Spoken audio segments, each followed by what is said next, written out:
I'd like to welcome everyone to this edition of 7-Minute Takes. This is your host, Jason Stewart. We appreciate you joining with us as we sit down and tape on this lovely Friday morning of the 5th. We are coming in with two intriguing selections for our newest edition of 7-Minute Takes. Two films coming from some old friends. First up is offering from Dark Sky Films called CONVERGENCE.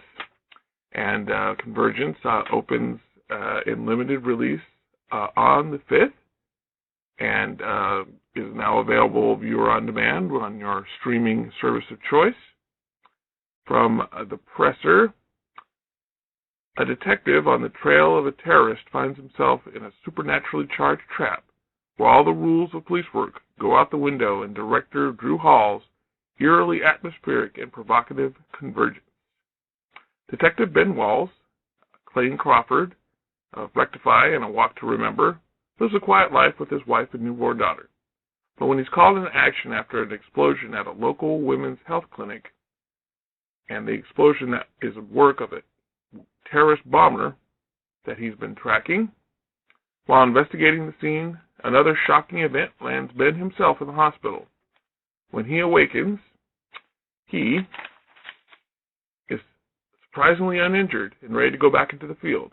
But at the behest of his captain, Nicoletti Williamson, famous of Forrest Gump, yes, Bubba Gump is here, and Con Air, and the hospital's few but eerily incongruous patients and staff, Ben is forced to remain inside the building.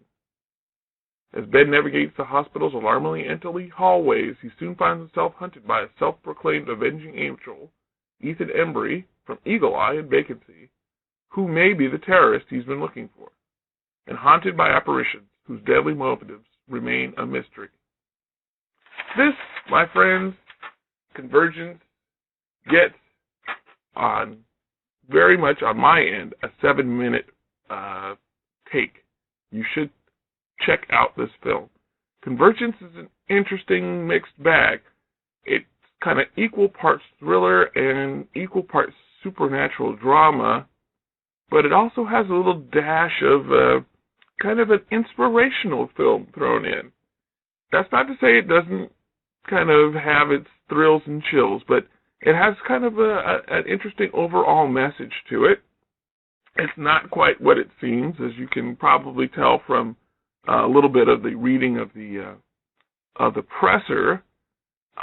It's kind of a misdirection movie. There's a really big twist about 2/3 of the way in, one that you might see coming, but not in the way that it's done.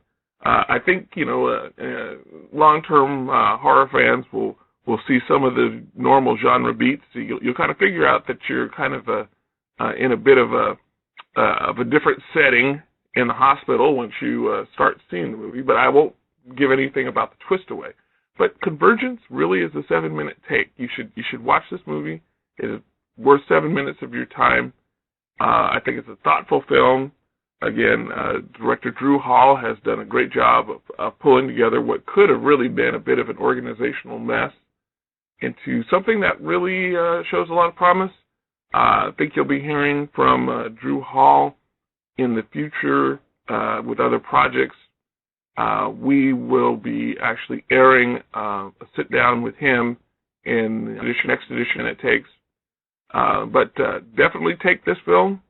It's worth more than 7 minutes of your time. I think you'll really enjoy it. Be interested to see what folks think. So please do let us know if you do have a chance to watch Convergence. Our next film comes from our good friends at IFC Midnight, a film called Hack, also opening today, limited release, but wide on viewer on demand.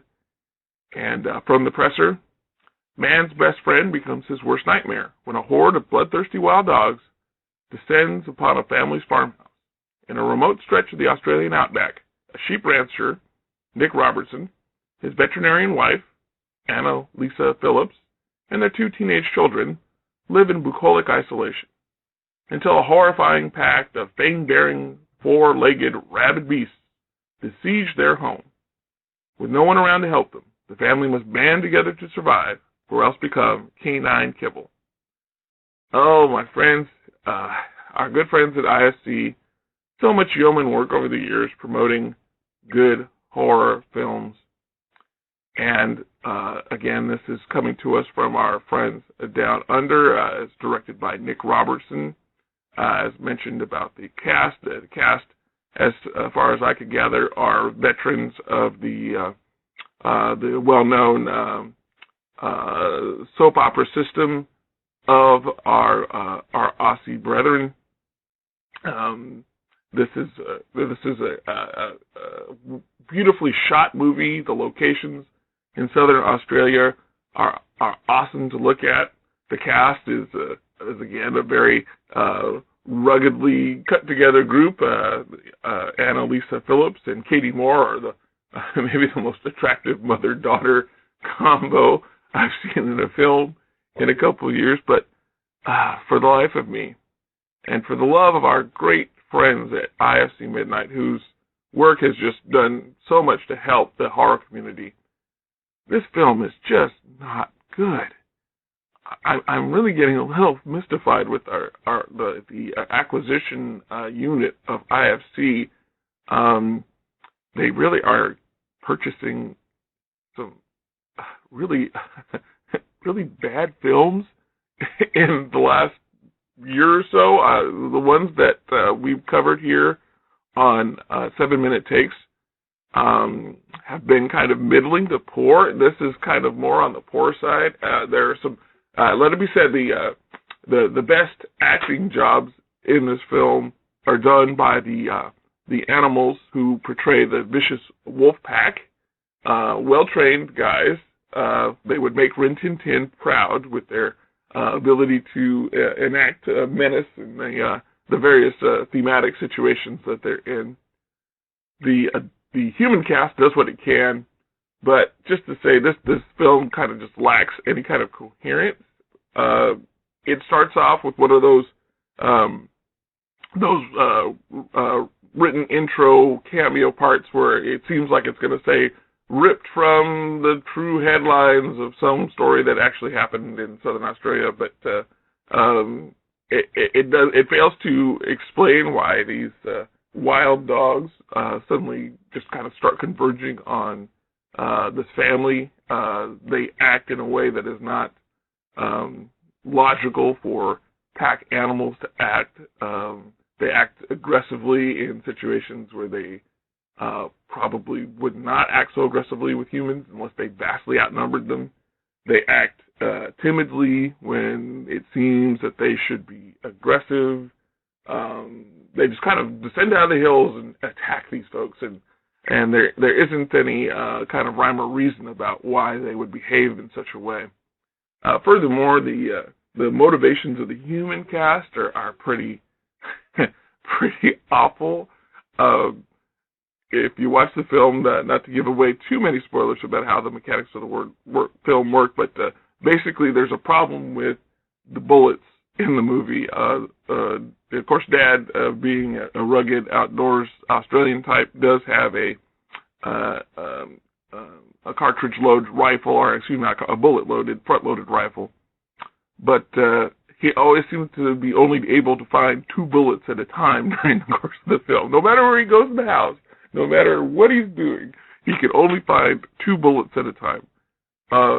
Again, there's also a scenario where the kids are kind of too stupid to live, which is a common problem with horror films of the modern type.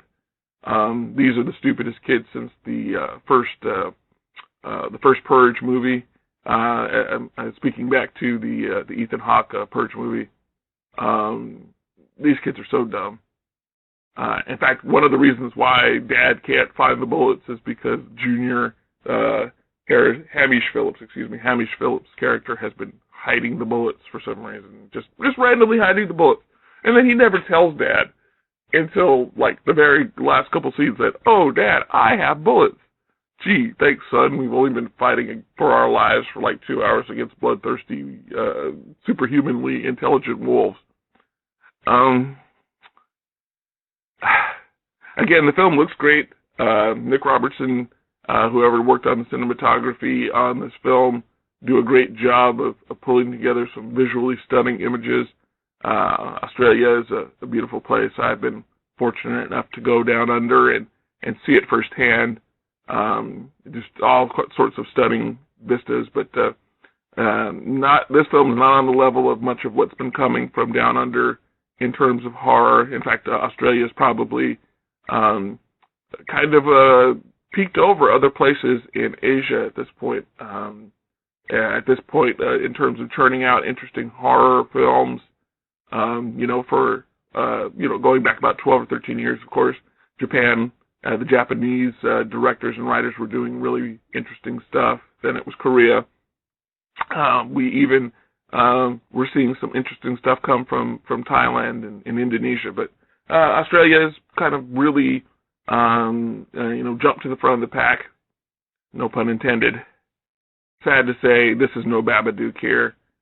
This gets a 7-minute miss, but I'm sure you will hear of Nick Robertson again, and perhaps in some other venue, maybe not a genre film, because this film is well constructed in the visual sense. But the screenwriter, whose unfortunately name is not at the top of my tongue right now, probably not a guy who you should work with again.